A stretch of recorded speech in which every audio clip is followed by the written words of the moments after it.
Good morning, afternoon, evening, guys. You're locked into Conscious Minds TV with myself, D.V.G. And this is the Cotch, and it's episode 9. And today, my very special guest is Khozmiq NeWage. We're going to be talking about magical astrology, touching on subjects such as alchemy, planetary herbs, and geomancy. How's it going, brother? All is well. How about you? All good, brother. Finally, good to have you on my show. This has been in the pipeline for a while, but finally we're getting it done. Yes, it's been a while. It's all good. Before we get into the main chat, just explain to some of the listeners where they can find your work online, any social media networks like Facebook or Instagram or Twitter, if you have any pages. Oh, sure. So you can find me on Facebook, on Instagram. I kind of lurk around YouTube here and there. But you can definitely find me over at my blog at drnewage.com. That's DOKTORNEWAGE. You can find all the information there, all my articles and things that I'm working on out there. And of course, you can also find me on my massive platform on Periscope. So look me up there. Again, it's Khozmiq NeWage, KHOZMIQNEWAGE. So those are where I'm kind of lurking around in the online world. Cool. Before we get into the main topics, I always ask my guests, at what point did you get into spiritual work in your life? And was it due to like your upbringing or career or specific event, or was it something personal, like a personal struggle you went through? Just give us a bit of background on how you got into spiritual work. Sure. So really it wasn't much of me getting into it as it was getting into me. Yeah. At the age of 7 years old, I began to have visions. I began to see into the spirit world, to the invisible.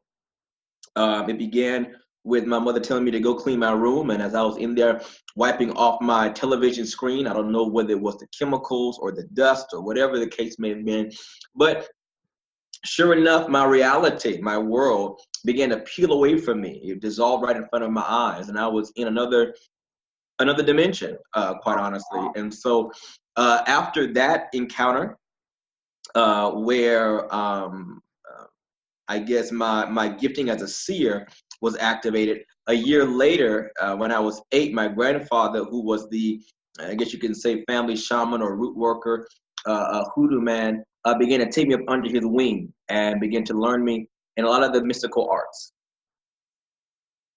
Brilliant. Sounds good. Another question I always ask my guests is, what sun sign are you, and what do you like most about being born under that sign, and if there's anything you dislike, what is it you dislike? Taurus all day. I am a Taurus. I am the strength of the earth and a son of Venus, and so I'm very proud about that. What am I most proud about my sign is that we're stable and we are awesome lovers. We're awesome lovers. You really haven't, you haven't done nothing till you've been with a Taurus.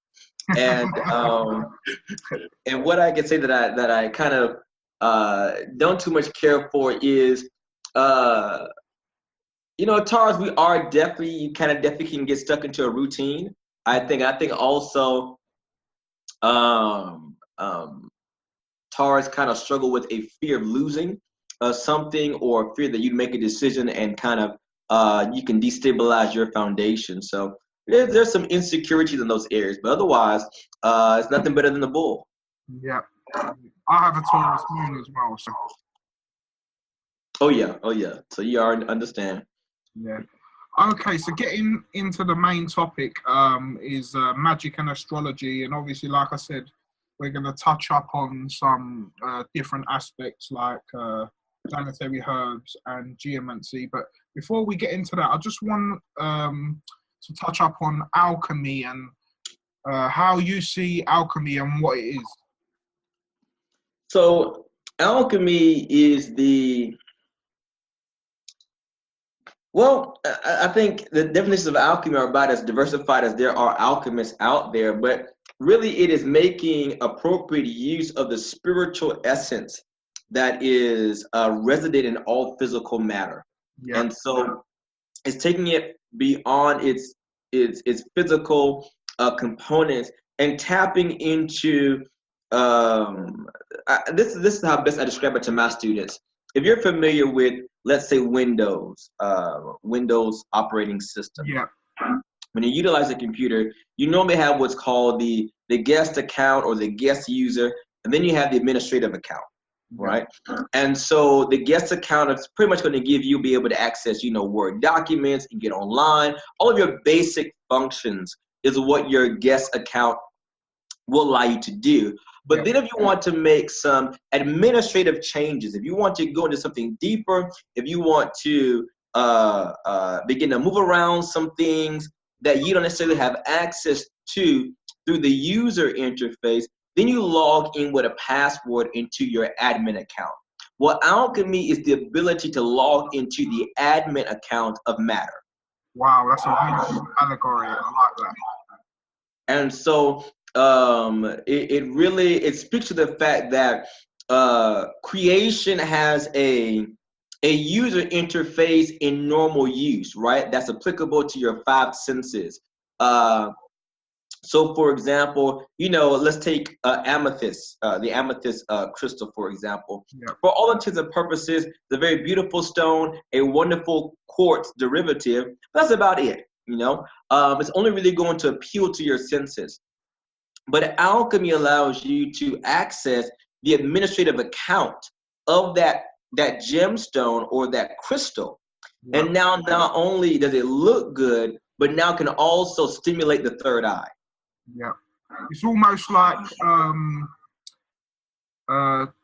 basically not just concentrating on the material, but looking at the metaphysical. Absolutely. Metaphysical, what's the word? The metaphysical properties. Yeah, properties. That's the word I'm looking for. That's right. Yeah, because I was looking into how someone was talking about how alchemy is changing to chemistry and how science is changing to scientism, and it's gone from the metaphysical and the spiritual, the cause, and nowadays we concentrate more on the effect rather than the cause. Right. Absolutely right. And what has happened is, I believe that in the ancient world, you had these mother sciences such as magic, such as astrology, such as alchemy. And what has happened is that through the years, they have degraded. And so where once you had astrology, now we have astronomy. And once you had magic, now we have physics. And once you had alchemy, now we only have chemistry. Yep. Exactly. Also, you know how like in astrology we have like the 3 modalities of like cardinal, fixed, and mutable. Right. Also, I was looking up how the principles of alchemy are the same as well. So it's like mind, body, and soul, which is like mercury, sulfur, and salt. And the salt, absolutely. These philosophical elements that are resident in all things. And so there are even different forms of alchemy. One of mine, besides, of course, the spiritual and the psychological benefits of alchemy, we're looking at more of what I do as far as in my lab and things of that nature. Yeah. I work a lot with Sygyrics. All right. So Sygyrics is like the plant-based alchemy. All right. Versus, let's say, metallurgy, which is more the people think of alchemy and think of turning the metal into gold. That's more into metallurgy or the alchemy by metals. Yeah. Okay. Following on from what you were saying, we said we're going to discuss planetary herbs. Give us an explanation of what planetary herbs are and how they can be used. Very, very good question. So, first of all, as I'm sure your viewers know from your work and other like-minded, is that pretty much everything is in some way related to the cosmos. Somewhere it is stellar, it is astrological, it is planetary in one way or another. And so in the same way, different herbs, different plants, different botanicals come under the rulership or under the domain of the planets, just like as we know the metals do. So for example, a gold is ruled by the sun, we say, and silver by the moon, and lead by Saturn, and so on. Of course, according to their correspondences and based upon the nature and the quality of that planet. Yeah. So in the same way, the plant kingdom, the botanics, is exactly the same. So we would say that sunflower, okay, is ruled by obviously the sun. Number one, it has a very green, has a very yellow color, excuse me, and also it follows the diurnal path of the sun. So it is related to the sun, it's moved by the sun, and because of that, the sun is moved by it. So if you think about these lists of correspondences, I like to call it, they work like a current, if you will, or a river. And so by being able to access, by being able to manipulate certain of the correspondences, you can also change, direct, and redirect the flow of that current into your life. Yeah. I was also looking up on the plant St. John's wort, and that's also corresponds with the sun. And someone was explaining how it grows in open fields and open environments where it can get the sun. So absolutely, the environment in which it grows in determines what the plant will be like. So, for example, if something's grown maybe in the dark or in a more damper environment, it might relate to Mars or Saturn, should I say, like in a cold and dry area. Absolutely, and even as we do even a further study, certain parts of the tree, for example, are individually ruled by certain parts, by certain planets. Yeah. What are some of your favorite herbs or plants to work with, and why? Well, it kind of depends on the situation. One of the things that I do is when a client comes to me for an issue, we begin to work towards building an amulet or a talisman for them. Then by divination, by looking at their birth chart, by casting a chart for the moment, which we call it electional astrology, we kind of get a better idea of what planets may be in detriment, what planets may be debilitated in their chart that can lead to the ailment or the condition that they're currently experiencing. And so kind of by working backwards, or a type of, how can I say, cosmic reverse engineering, if you will, we can offset, we can balance and counterbalance a debilitated planet or a challenging aspect, and bring the person into harmony, bring their life back into harmony. So it kind of depends upon what the client is dealing with, would depend upon what herb I recommend to them. Yeah. Is there any particular herbs that you recommend for people under a particular sun sign, or does it all depend on the symptom, or like you said, what they come to you for? Well, there are certain things you can do to kind of, keep yourself on the up and up, as it were, to kind of strengthen your good, or I should say the more smoother aspects in your chart, and ways you can kind of abate or shield against, if you will, some of the sharper or more challenging aspects in your chart. But besides that, it really does, as it relates to me, it does become a little bit conditional. Whether it's, let's say, a transit, or there's a return, a revolution in their chart that's causing more issues than they would normally have to deal with. They have to address it through a magical or an alchemical means. Okay. When I was looking up about planetary herbs, I came across something called initiatic virtue, and that was something regarding basically what the plant overall will give you, like what kind of qualities it has and what characteristics. Are you familiar with this term or concept? Not by that name, but I'll tell you one thing. Yeah. When I work with my students, we take them through a a series of sessions where they have to pick out 7 herbs, each of them relating to one of the 7 classical planets. Yeah. And for a period of time, they have to work with those herbs through a series of activities. So one of them would be to sleep with the herb under their pillow. Yeah. Right, for a period of time, and see what type of experiences or interactions they may have on a psychic level, on a spiritual, metaphysical level with that herb. They may also go so far as to bathe in the herb. Wow. Right, for the similar purpose. We take another step, and we begin to make a tea out of it. We will go into making a tincture out of it. We will go into having them smoke the herb. The idea is to get them immersed into the character, into the idiosyncrasies, the consciousness of each herb, because every herb is not the same. Yeah.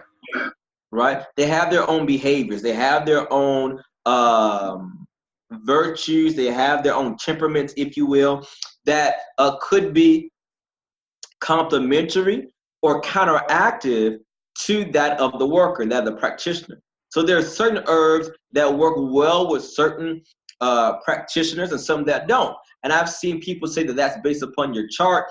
And well, in my experience, it's not always the case. You can't always determine if a herb will work best with the person based upon their astrological makeup. Yeah. I was also looking into how, like, the different plants associated with the different planets kind of they have the same attributes. So like I was reading up that Venus, the plant wild rose is ruled by Venus.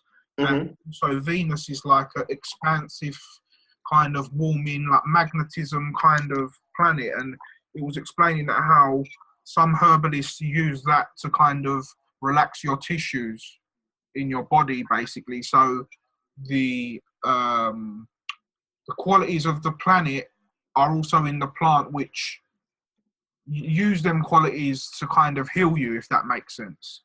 Yes. Yeah, so I was looking into like Venus's wild rose and moon, like mugwort and Artemisia. Obviously, we know Artemis is the moon as well. Right, and what that actually is one of my favorite herbs. Yeah.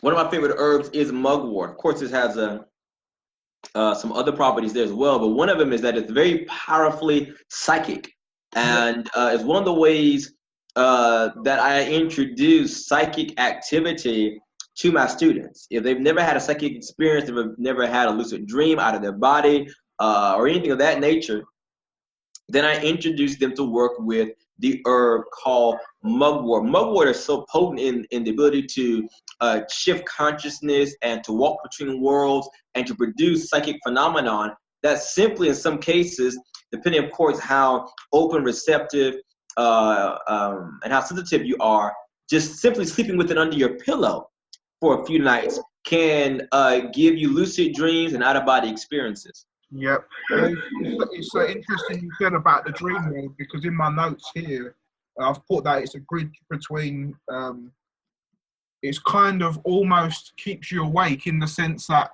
once you go to sleep, you don't just go to sleep and wake up. It still keeps you awake and takes you into that astral or dream world. So, right. Yeah, so I definitely get that. Another thing I was going to ask you about is, we spoke about it briefly as well, the doctrines of signature and how the way certain plants look may be beneficial for a certain organ or a certain system within your body. Can you expand upon that a bit?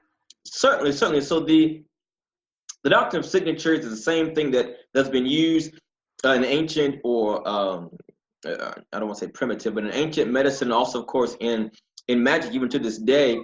Many of your correspondence tables or your systems of correspondence rather are based upon what's called the doctrine of signatures. And just to kind of give a very basic overview of that, the idea is that the Creator has intentionally brought forth creation with a signature in each created thing to lend itself to its purpose or what it would be best suited for. That its characteristics would be embedded into the creation itself. So, for example, the walnut, right? When cracked open, it has a similarity of the brain. And so we see that it has a strong relationship with heightening brain function. You know, we don't just call it kidney beans for no good reason. We call them kidney beans because they resemble kidneys. And ironically enough, they happen to be very good for kidneys as well. So that type of looking at a thing and kind of at eye value, saying what is good for, what it can address, has been a part of medicine and magic for millennia. Yeah. Are you aware of the plant called Devil's Club? Devil's Claw? No, club. There is one called Devil's Claw as well. But there's two different ones, because I was looking them up yesterday. Mm-hmm. And, yeah, it was talking about how this plant corresponds with Mars. And they were explaining how there's a lot of prickles and sharp things. And obviously Mars is to do with war and knives and sharp objects. And yeah, and this also talks about it, its benefits of like it rejuvenates your reserve and the solar plexus, and also someone was explaining how in certain like in the chakra system, each chakra is related to a planet. Yes. Mm-hmm. Well, like there's all what I've noticed. Well, let me ask you something about that, because it's always fascinated me. I've always known that there was some intuitive link between the chakras and the planets, but I found that there are different ways to attribute them. So how do you attribute this is exactly what I was trying to get onto, basically, because when I was looking into this yesterday, I kind of come up with like, not my own little theory, but a kind of pattern that, because obviously from like studying people like Santos and syncretism and stuff, always talks about like root chakra is moon, sacral is Mercury, solar plexus is Venus, heart chakra is Sun, throat chakra is Mars, Jupiter is the pineal gland, and Saturn is the crown chakra. I think that, because he explains, is also that is the order of the cycles of their orbits. But if you flip that round, it also works as well.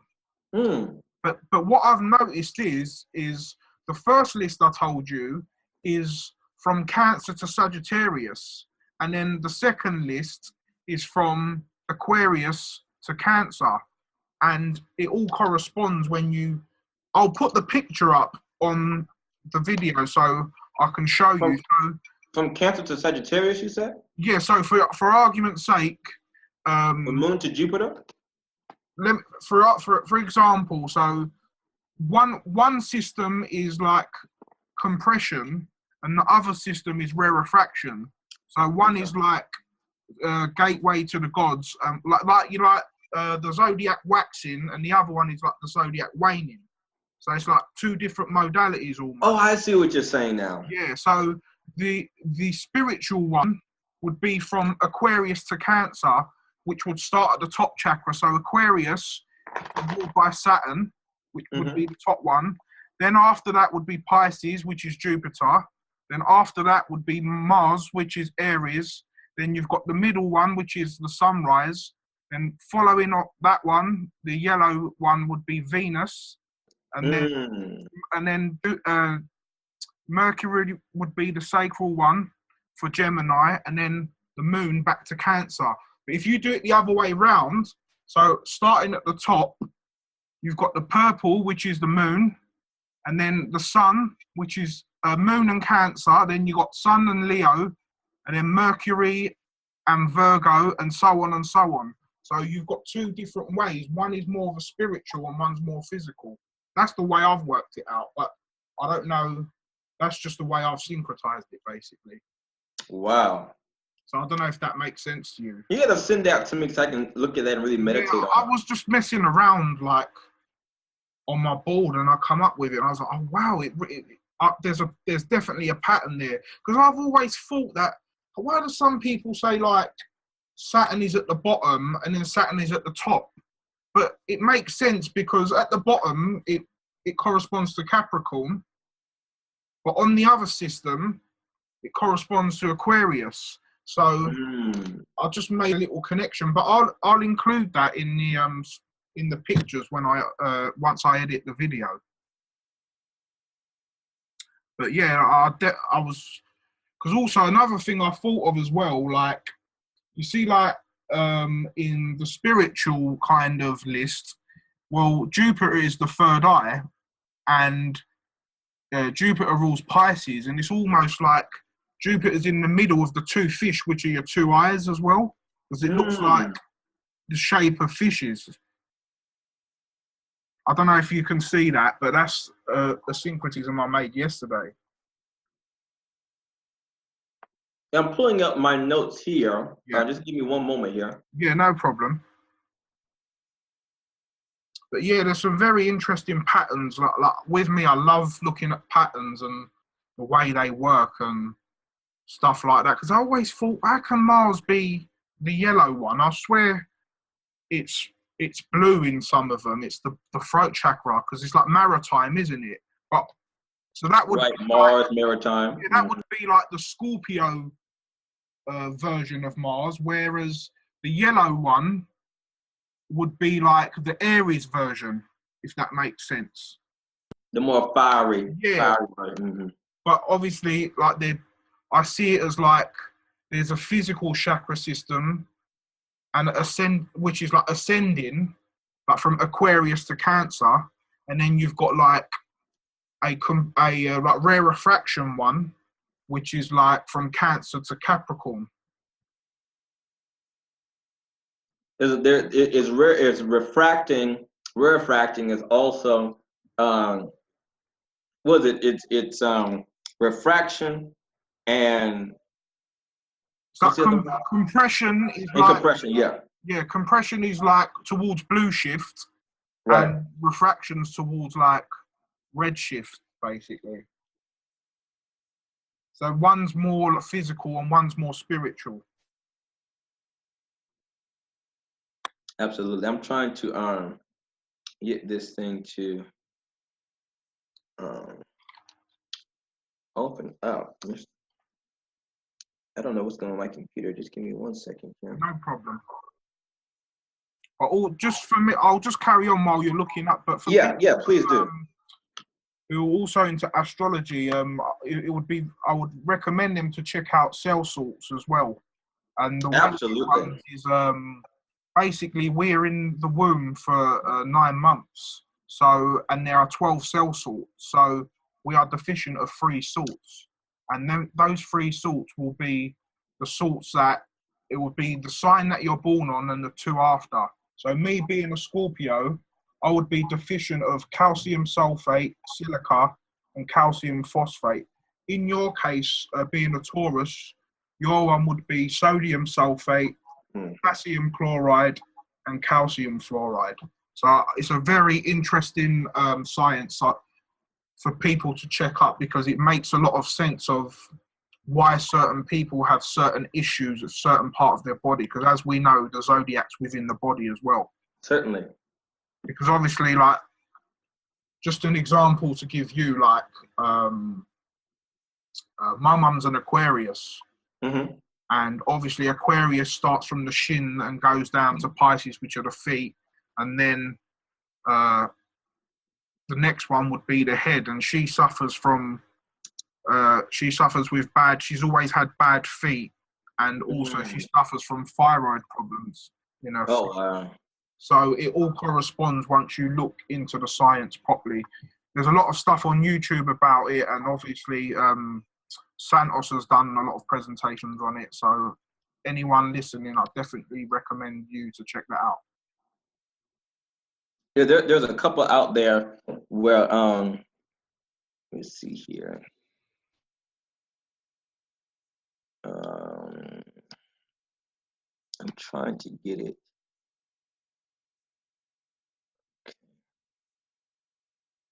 I think it's almost up. Just give me one moment here. You have to edit this part out.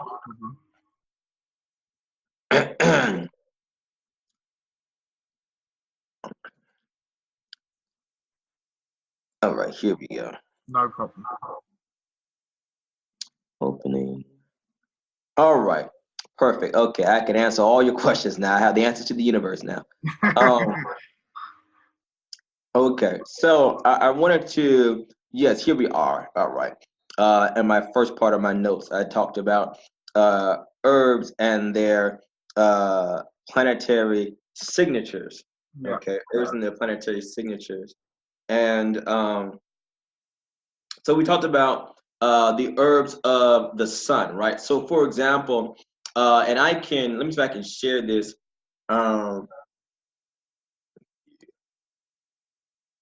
won't let me. Let me see if I can share this with you. No problem. Share this.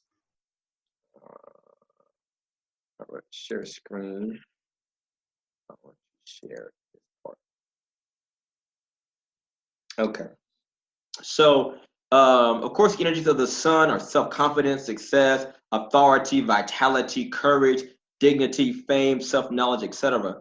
And so some of the famous solar herbs are things like frankincense, as you mentioned, St. John's wort, angelica, calendula, chamomile. Of course, we know, as I mentioned earlier, sunflower, and things of that nature. Yeah. Right. And so in the reason why in medical terms, the sun is related to being the great restorative, right? It restores the vitality of the body. So even after you've gone through deep cleansing work or deep healing work, if you've gone through a surgery, what have you, and you've kind of lost your pep. You're technically healed. They've already done the surgery on you, but you haven't really regained your energy, your vitality, your vigor. The sun is the you want the solar virtues because those transfer or confer to us vitality and physiological vigor. Yeah. All right. So many of the plants attributed to the sun may be considered solar simply because of their appearance. So, for example, chamomile, celandine, St. John's wort, calendula, they all have very bright yellow flowers. Yeah. Which normally blossom or come to bear around the summer solstice, you see. So the sunflower, as I mentioned before, follows the diurnal path of the sun during the day. You know, it rises it faces the east when the sun rises, and it bends its head west when the sun sets. And then also saffron. You know, saffron, depending upon who you ask, can either be a Mars herb or a solar herb, a martial or solar herb, very fiery in nature. But we say it's solar because, you know, saffron can produce a very bright yellow or gold appearance when it's used as a dye, right? Yep. So also you'll see that certain herbs, at least in the medical or in the magical healing practices rather, right, the alchemical healing practices, herbs can be considered solar if they rule or if they affect or if they relate to or correspond to the parts of the body ruled by said planet. So in this case, it would be what? The heart. Yep. Right? It's just ruled by the sun. So many of the effects of solar herbs are ruled or they center around this organ, right? Angelica. Angelica root or angelica flower, it alleviates circulatory issues whenever used as a compress. Also helps to break fevers, inflammations, and headaches. All of these things which are considered to be the symptoms of either excessive heat, all right? One other thing you'll learn in magic and the doctrine of signatures is this. Whatever an herb or a plant or material can cause, it can also abate in most cases, right? So, like, for example, just kind of skipping ahead of myself, but like in the case of ginger, ginger is normally seen across the board as a martial herb. Yeah.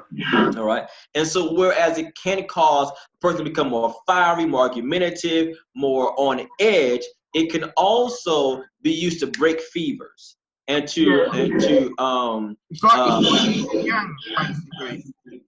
Say again. It's like each herb and plant has its yin and yang. Right, exactly. You know, we have a saying that the same thing that can heal you can also hurt you. Yeah. And the difference between medicine and poison is only the difference of dosage. So, you know, where was I going to get at? But my point being that these herbs, you know, in magic, in astrology, outside of just medicine and the physiological effects these plants have, we know that astrologically speaking, the sun relates to the self, the ego, the personality. And so you'll find that many of these herbs are used to promote personal success or used to promote self-confidence. All right. When we make herbal talismans for people, we combine certain herbs together along with roots and stones and other things. We consecrate them in a magical setting, and we alchemize and activate that amulet for the individual. Let's say they were in a very depressed state. Okay, then I definitely want to bring in more solar herbs to increase the solar current in their life. Does that make sense? It makes total sense. So if they're in a lower state, which would be like the solar plexus, sacral, and root, then obviously you had to give them something that counterbalances that to basically bring them up the chakra system almost. Exactly. And again, by divination, the spirits will enlighten me as to what needs to go into the amulet, because sometimes you may need to prescribe. This is one of the beautiful things about alchemy. There's so many different alchemical expressions or alchemical experiments that a plant or a given herb can go through, right? You can make it into a tonic, make it into a compress, make it into a tincture, make it into an infusion, and so on and so forth. So, for example, in divination, a particular planet may come up, but also an element may come up, right? So, for example, if let's say, it's like sorry to cut you off. Is it almost like the signs where they're in different elements, So you have like Gemini is Mercury, but it's in air, and then you have Virgo, which is Mercury but Earth. Is it that kind of? It is kind of that kind of thing, but it's not just limited in the astrological sense. Yeah. Like for example, we'll go into this more when we talk about geomancy, about my form of divination, how I prescribe these talismans. But let's say, for example, that it was to bring more sun in, but instead of the energy of earth coming up, which normally relates to me to actually giving them a physical talisman to wear, it may say air, in which case they may need to be in places or in spaces that are, as far as geo-astrology is concerned, are heavily aspected by the sun. Or it can also relate to aromatherapy. Yeah, I was gonna touch up on this as well, actually. I was looking up how the tastes also, the taste of the herbs also correspond with the planet. So if something's more bitter, maybe be something like Mars or Saturn, whereas if it's sweeter, it might be the sun or something more summery. Absolutely. When you go into Ayurvedic medicine, they do a lot into that. Yeah. Okay.